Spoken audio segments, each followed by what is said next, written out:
Hey everybody, welcome to day 8 of our 40-day fast. Our theme is Go, and I just have a word to share with you guys. My name is Nathan. I'm the worship leader at Harvest Time Chippewa Falls, and I oversee our worship department for our multi-campus church here. And I'm going to read from Matthew 9. This is Matthew 9, verse 35 through 38. And Jesus went throughout all the cities and villages, teaching in their synagogues and proclaiming the gospel of the kingdom, and healing every disease and every affliction. When he saw the crowds, he had compassion on them, because they were harassed and helpless like sheep without a shepherd.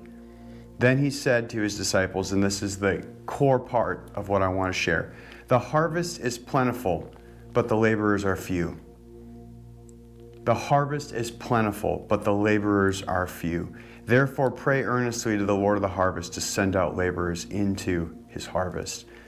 There is a harvest that is ready to be brought in, a harvest of souls, a harvest of people that are in need of the gospel, a harvest of people right here in the Chippewa Valley and all over the world that are ready to be brought into the kingdom of God.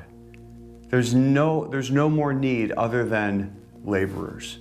And what is the first response that Jesus gives to his disciples? The first thing that he tells them to do in response to this incredible need that is in the earth today, the first thing that he tells them is not, the harvest is plentiful, the laborers are few, therefore start a mission school.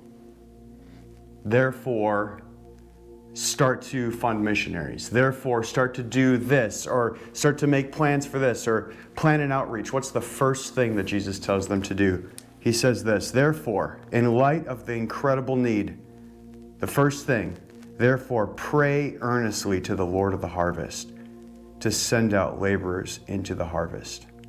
The first response that Jesus tells us to do in light of the incredible need for laborers and in light of everything happening in the world is to pray.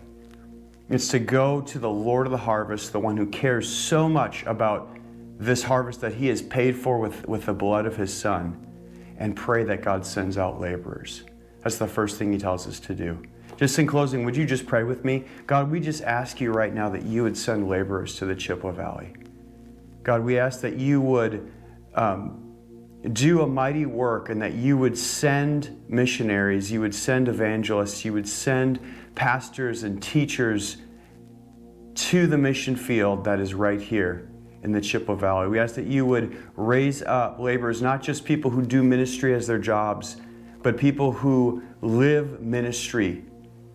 God, we ask that you would do a mighty work and you would send us out to be laborers in the harvest. In Jesus' name we pray. Amen.